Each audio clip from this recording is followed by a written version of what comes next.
तो दोस्तों, आज हम समझेंगे 4G का आर्किटेक्चर सिंपल और क्लियर वे में।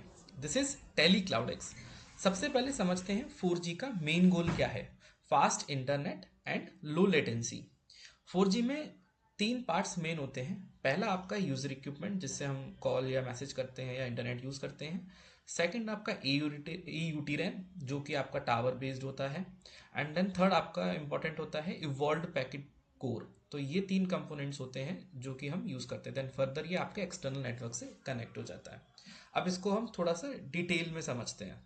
सबसे पहले तो आपका आ गया यूजर इक्विपमेंट। ये यूजर लाइक मोबाइल से रिक्वेस्ट भेजता है, जो कि इंटरनेट कॉल या ऐप यूज जो भी आपको रिक्वेस्ट भेजनी होती है। देन फर्दर वो आता है ई नोड बी पर। तो ई नोड बी को हम थोड़ा सा और समझते हैं। E node B actually evolved node B है। इसमें एक वर्ड यूज होता है इवॉल्व्ड। तो ई यूटीरेन का मतलब ही होता है इवॉल्व्ड यूटीरेन। ये आपका 3G और 2G से इवॉल्व होकर आया है। जैसे कि अगर मैं आपको समझाऊं, 3G में कंट्रोलर हुआ करते थे, आरएनसी, जो कि आपके कंट्रोल करते थे। ई नोड बी से सिग्नल आता था, फिर वहाँ यहाँ पे कंट्रोल होता था। देन वो फर्दर जीजीएसएन और एमएससी में मूव होते थे। सिमिलरली 2G में क्या होता था, टावर से सिग्नल आता था बेस स्टेशन पे, बीएससी पे, एंड देन वो फर्दर एमएससी पे जाता था। तो इन कंट्रोलर्स को रिमूव करके सीधा नोड बी पर इनको मूव किया, जिसको हम ई नोड बी कहते हैं। सो यही इसका काम होता है। देन आपके सिग्नल मोबाइल से ई नोड बी तक जाता है। देन ये आपका रेडियो कम्युनिकेशन हैंडल करता है। तो फिर इसके बाद हम आ जाते हैं नेक्स्ट अपने कंपोनेंट पे, जो कि है इवॉल्व्ड पैकेट कोर। तो इवॉल्व्ड पैकेट कोर में सबसे पहला कंपोनेंट है आपका SGW, सर्विंग गेटवे। तो सर्विंग गेटवे क्या करता है, आपके डेटा पैकेट्स को राउट करता है। ठीक है, यूजर मूवमेंट जो भी होता है तो उसको भी हैंडल करता है। देन आता है हमारा PGW, packet data network gateway. ये आपको इंटरनेट से कनेक्ट करता है, यूजर को आईपी असाइन करता है। देन फर्दर आपका ये आपको एक्सटर्नल नेटवर्क से भी कनेक्ट करता है विद मतलब HGI इंटरफेस। ओके। देन आपका आता है एक्सटर्नल नेटवर्क, जो कि आपका इंटरनेट हो गया, आपकी IMS कॉलिंग हो गई, आईपी मल्टीमीडिया सब सिस्टम, जिस पे आप यूट्यूब, व्हाट्सएप, गेमिंग एक्सेट्रा ये सब यूज़ करते हैं। Then other network, the corporate networks जो भी हो गए, या आपको कॉलिंग मतलब ऑल सारा ये आपका एक्सटर्नल नेटवर्क में कनेक्ट करता है।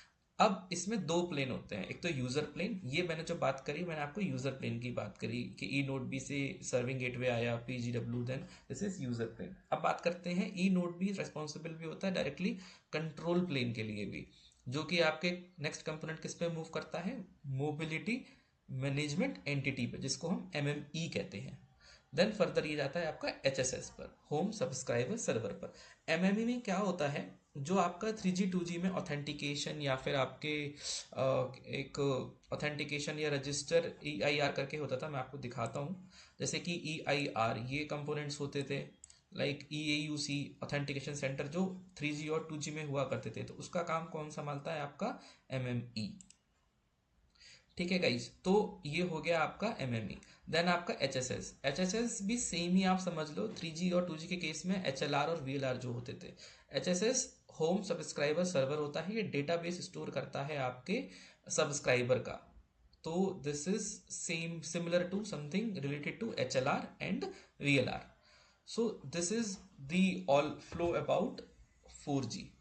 अगर इसको हम सिंपल एक लाइन में समझें तो user equipment to E node B, then MME to serving gateway, then PG gateway, and then to internet with fetching the subscriber information from HSS। एक कंपोनेंट और होता है जिसको कहते हैं हम policy and charging rule function. ये PCRF बोला जाता है, मेनली फॉर बिलिंग पर्पसेस। जो हमारी बिलिंग होती है पोस्ट पेड या प्रीपेड, तो ये उसके लिए यूज़ होता है। तो गाइज, अगर आपको मेरी वीडियो पसंद आई हो तो please like share and subscribe ज़रूर करें। एंड थैंक यू, मिलते हैं नेक्स्ट वीडियो में।